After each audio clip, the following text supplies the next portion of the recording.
Primary স্কুলটার কাছে এসে থমকে দাঁড়ালেন গৌরী দেবী।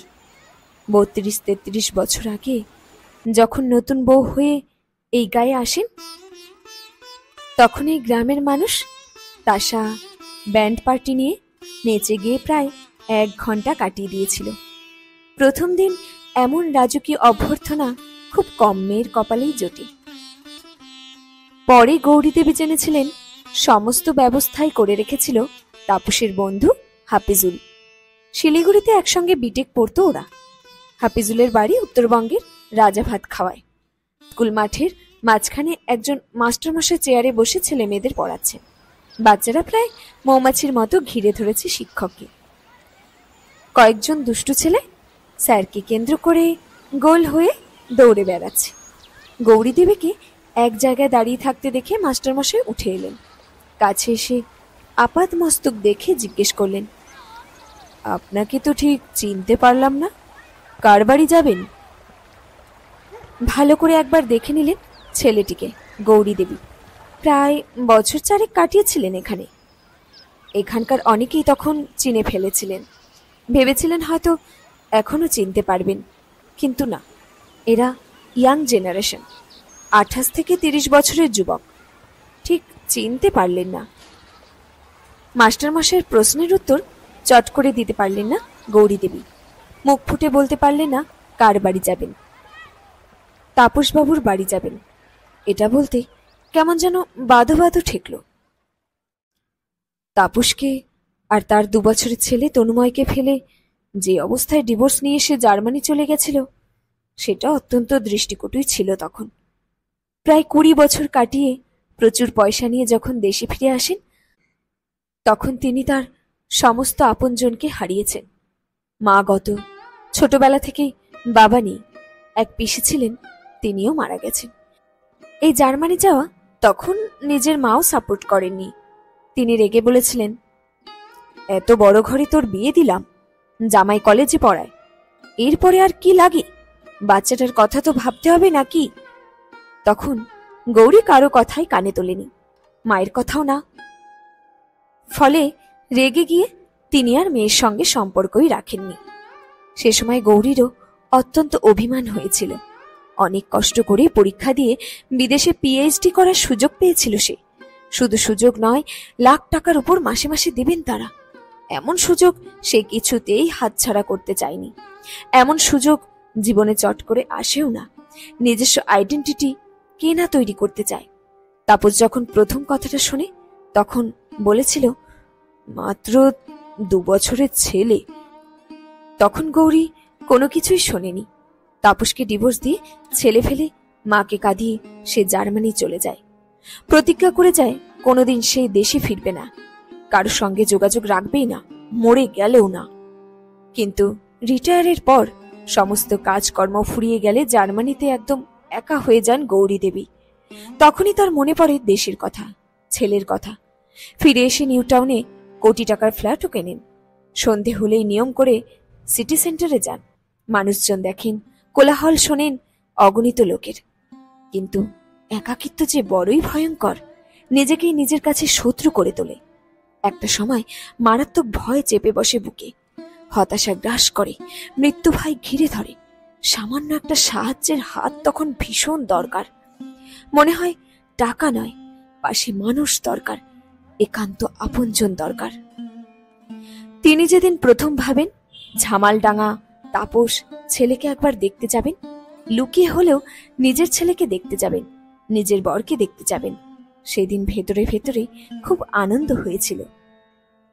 এক্সাইটেড ছিলেন বেশ কয়েকদিন ধরে। কিন্তু আজ যখন সেই প্রাইমারি স্কুলের কাছে এসে দাঁড়ালেন, তখন যেন পৃথিবীর সমস্ত লজ্জা তাকে ঘিরে ধরল। নিজেকে অপরাধী মনে হলো। মাস্টারমশাই আবার জিজ্ঞেস করল, কোথা থেকে এসেছেন, কার বাড়ি যাবেন? গৌরী দেবী যেন চমকে উঠলেন। একটু ভেবে নিয়ে বললেন, আসলে আমি রেড ক্রস কর্মী। এখানে তাপসবাবু বলে এক প্রফেসর থাকেন, ওনার বাড়িটা। ছেলেটি আর কোনো বাক্য ব্যয় না করে তর্জনী উঁচু করে মাঠের পাশে দোতলা বাড়িটা দেখিয়ে দিয়ে বলল, উনি তো বেঁচে নেই, যান। তাপস নেই? কথাটা শুনে বুকের ভেতরটা কেমন দুমড়ে মুচড়ে উঠল। গৌরী দেবী বাড়ির লোকেশনটি জানতেন। তখন একতলা ছিল, দোতলা দেখে তার সন্দেহ হয়েছিল, এখন কনফার্ম হলেন। যা হয় হবে ভেবে গৌরী দেবী মাথা নিচু করে ধীরে ধীরে বাড়িটিতে প্রবেশ করলেন। উঠোনের মাঝে এসে দাঁড়ালেন, দেখলেন চারিদিকে তাকিয়ে।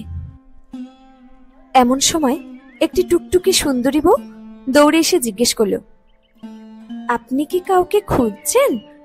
গৌরী দেবী ভালো করে দেখলেন বউটিকে, তারপর বললেন, তুমি বুঝি এ বাড়ির বউ? আমি রেড ক্রস থেকে এসেছি। আশেপাশের কোনো অভুক্ত পরিবার আছে কিনা সমীক্ষা করতে। ভাবলাম তোমরা সাহায্য করতে পারবে। বউটি ফুরুত করে দৌড়ে গিয়ে একটি চেয়ার এনে বসতে দিয়ে বললেন, বসুন বসুন। গৌরী দেবী ব্যস্ত হয়ে বললেন, না না, বসবো না, আমার সময় নেই, আরো কয়েকটি গ্রামে যেতে হবে বলেই ফিরে দাঁড়ালেন। এবার বউটি অনুরোধ করে বলল, একটু দাঁড়ান বলেই আবার ফুরুত করে দৌড়ে চলে গেল ঘরের মধ্যে। অনেকক্ষণ পর হাতে একটি সিঁদুরের কৌটো নিয়ে এসে দুঃখিত হয়ে বলল, কিছু মনে করবেন না, দাদাবাবু একটু আগে ফোন করেছিলেন, বাড়িতে কেউ নেই, বৌদি বাপের বাড়ি গেছে। আপনাকে এই সিঁদুরের কৌটোটি দিতে বললেন, আর আপনাকে এখানে বেশিক্ষণ দাঁড়াতেও বারণ করলেন বলেই বউটি আবার ঝড়ের বেগে দৌড়ে ঢুকে গেল ঘরে।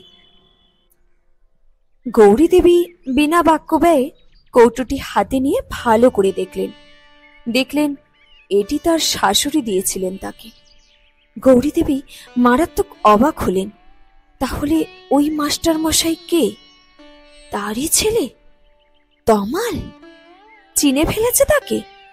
লজ্জায় দ্রুত পায়ে পথে এসে দাঁড়ালেন গৌরী দেবী। মনে পড়ে প্রথম যখন আসেন কত লোক ছিল তখন। শাশুড়ি শ্বশুর কি সুন্দর সেজে গুজে দাঁড়িয়েছিল এখানে তাপস বলেছিল, এই দেখো আমাদের বাড়ি।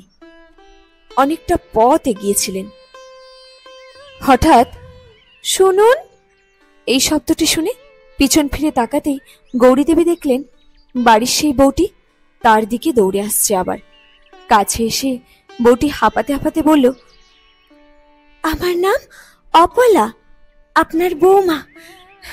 মিথ্যে বলার জন্য আমায় ক্ষমা করবেন, আমি কোনোদিন কাউকে মিথ্যে বলিনি, আপনার ছেলের জন্য বলতে বাধ্য হয়েছি।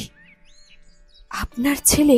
কথাটা শুনে গৌরী দেবীর বুকের মধ্যে কে যেন হঠাৎ হাতুড়ি দিয়ে সজোরে আঘাত করে গেল। বন্যার জলের মতো চারিদিক থেকে ধেয়ে আসতে লাগলো চোখের কোণ বেয়ে জল। গৌরী দেবী অপলাকে পিছে ফেলে ধীরে ধীরে চলতে শুরু করলেন।